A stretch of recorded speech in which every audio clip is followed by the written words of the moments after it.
I wasn't supposed to be in that closet. My dad had rules about his room when I was a kid, real strict ones. Don't touch the desk, don't open the drawers, don't go digging through things that don't belong to you. Even after he died, the habit stuck. The room stayed mostly untouched, like time had decided to walk around it instead of through it. That night, I'd been drinking more than I should have. Not blackout drunk, just that slow, heavy kind, where your thoughts feel louder than the room. The house felt too quiet, too empty. I went into his room looking for anything. Old photos, something to distract me. That's when I found the tape. It was tucked inside a shoebox in the back of the closet. No case, just a black VHS with a strip of masking tape across the front. October 14th. Do not watch his handwriting. I remember laughing under my breath. Yeah, all right. I don't know if it was the alcohol or just curiosity, but I took it straight to the living room and slid it into the VCR like it was nothing. The TV hummed, that old static crackle filling the room before the image came through. The footage looked like late 90s, grainy, washed-out colors, that slight jitter every time the camera moved too fast. 5 people, early 20s maybe. 3 guys, 2 girls. Someone behind the camera, laughing too much. They were walking along a narrow dirt path through the woods, leaves crunching under their boots, sunlight breaking through branches in thin streaks. Normal. Too normal. Man, you always zoom in too damn far, one of them said, swatting at the camera. Shut up, I'm getting cinematic, the cameraman replied. There was a dog with them, golden retriever, big, healthy looking. Its tail wagged at first, weaving between them. Then it stopped. Its ears went back. A low growl came out of it, deep, vibrating, nothing playful about it.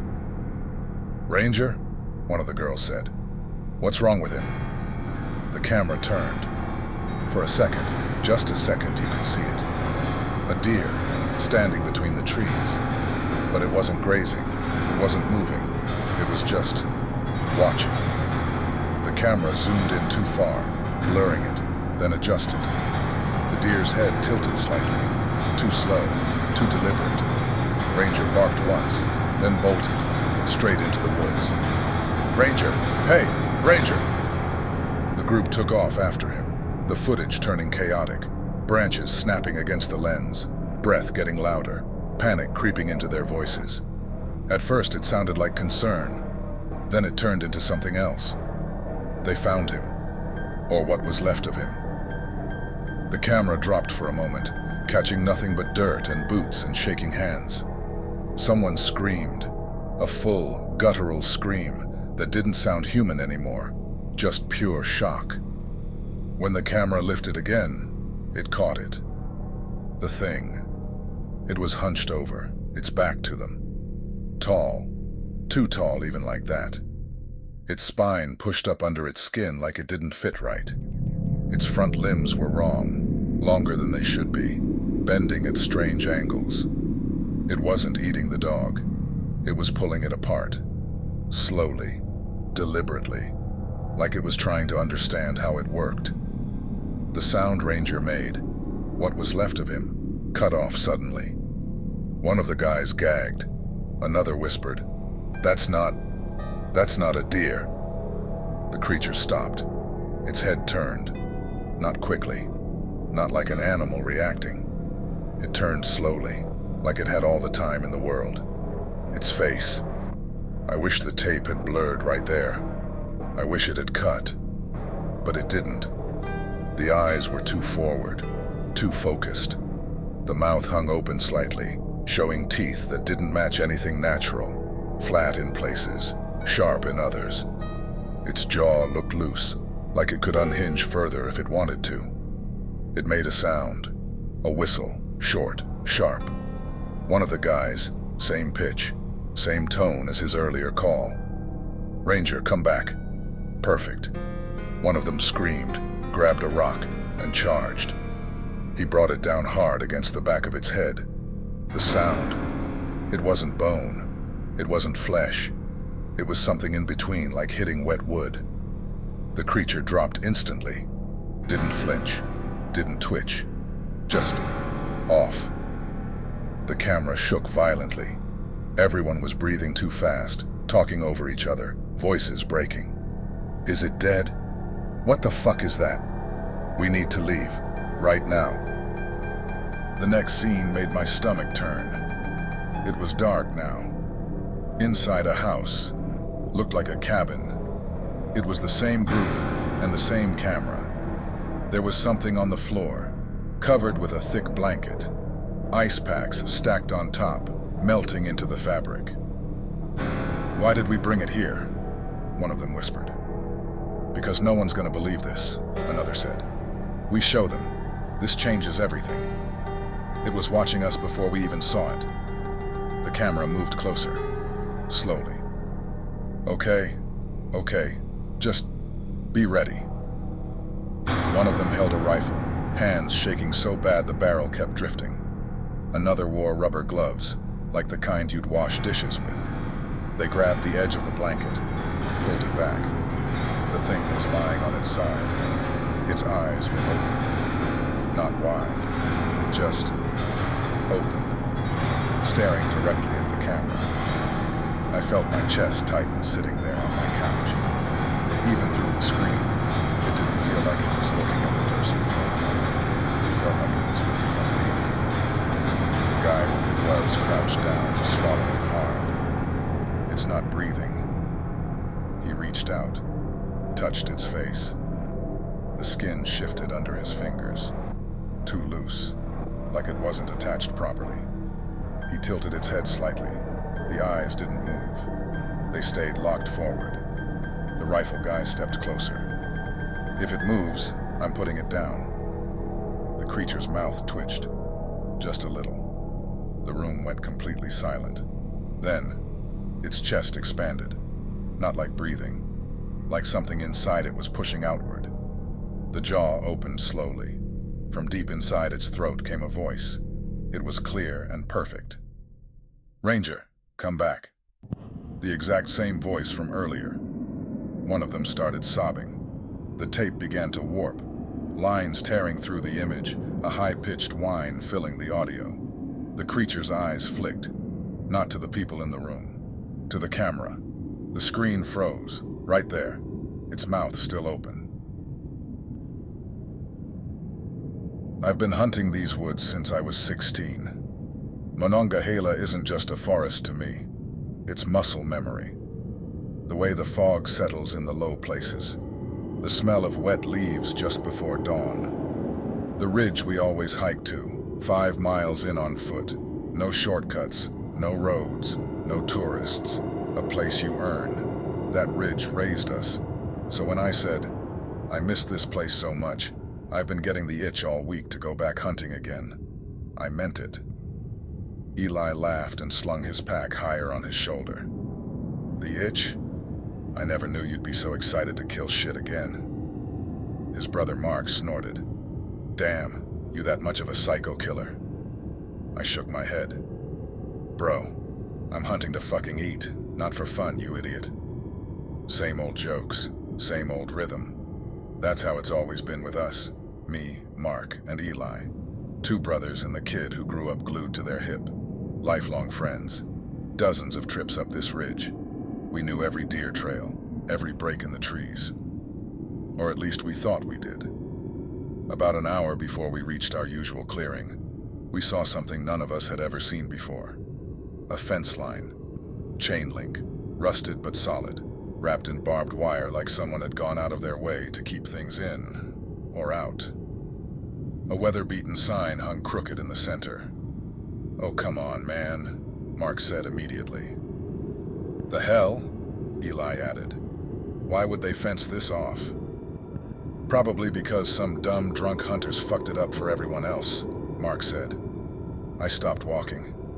My stomach tightened for no reason I could explain. Man, I don't know about this. Mark turned, already grinning. You don't know about what? I opened my mouth, then closed it.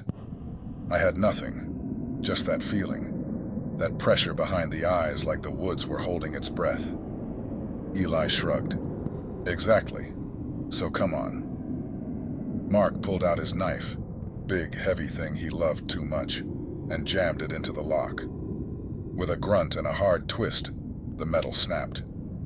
There we go, he said. Problem solved. The fence sagged open like it had been waiting. That should have been the moment we turned back. We set up camp before sunset. It was the same spot we'd used for years. But something was wrong. There were no insects. No distant bird calls easing into night. The forest wasn't quiet or anything, it just felt absent. Like someone had sucked the sound out and forgotten to put it back. Y'all feel that? I asked. Eli poked at the fire. Feel what? I didn't even answer. That night I barely slept. Every time I drifted off, I dreamed of hooves crunching leaves behind me, always just out of sight. The first morning, Mark was the one who saw it. A massive 10-point buck stood at the tree line, broadside. It was a perfect shot. Its coat was pale, almost gray, and its legs looked too long. But distance plays tricks. Mark raised his hand and made a soft whistle. The buck turned its head and whistled back. It did it too perfectly. The same pitch. Mark froze. The fuck? Before Eli or I could get over to him, the deer stepped backward into the trees and vanished. No sound. It was just gone. Mark lowered his rifle slowly. Guys, he said, voice tight. That deer just fucking whistled back at me. Eli smiled. It was flirting with you, telling you to come get a piece of that action. They laughed. I'm serious, Mark snapped. It did. Now they really laughed. Man, get out of here, Eli said. Come on, let's go find your new boyfriend. Mark didn't laugh. No, absolutely not. That was some creepy shit, I'm telling you. Okay, I said finally. We'll entertain your claim. I wish I hadn't. By the second day, we started finding the carcasses. Deer, propped upright against trees like trophies. Their eyes gone.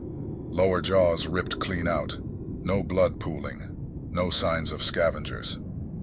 Man, Eli whispered. What the hell is going on? I knew something was off when we got here, I said. Mark swallowed hard. That's what I've been telling you about the deer yesterday. Eli knelt beside one of the bodies, examining the wounds. Whatever did this, it wasn't sloppy. This wasn't a bear. These parts were removed. That night we set up trail cameras along the tree line. At 2:11 a.m., one of them triggered. At 2:14, another. The footage was pretty grainy, washed in infrared. But still we saw it. Something walking upright, its limbs bending the wrong way. A silhouette that almost looked like a deer, but the torso was wrong. Too narrow. And the legs bent backward like a dog's. There it is, Mark said, nearly shouting. That's it. That's the deer. We tried to calm him down, but he was unraveling fast, and honestly, so were we. The woods felt closer every hour. The next morning we packed up, but the trail didn't make sense anymore. We walked for an hour, then 2, seeing the same exact trees, the same rocks split like a broken tooth, the same bent pine we used as a marker. We were looping around, almost as if we were being herded. That night, at exactly 2:35 a.m., the fire flared, and we saw it. Just beyond the trees, a deer-shaped thing standing still as stone, its head tilted, antlers wide and uneven, but its front legs weren't hooves. They were claws, almost wolf-like. We all opened fire. The bullets passed straight through it like smoke. It screamed, and everything in that forest exploded into motion. We started running as fast as we could, but we could hear the branches snapped overhead. Whistling echoed from every direction. Something moved above us, pacing our steps. Eli was the one to scream first. Something grabbed him by the neck and lifted him into the trees. His rifle hit the ground. He was gone. Mark turned back, and it took him too. I remember falling into the ditch. Just the pain in my legs and the sudden silence. It stood over me, looking down, teeth yellow, wet, smiling. I begged for my life. Then that's when everything went dark. I woke up outside the fence, morning light, with the birds singing like nothing had ever happened. But my stomach burned. When I lifted my shirt, words were scratched deep into my skin, red and swollen. Don't come back.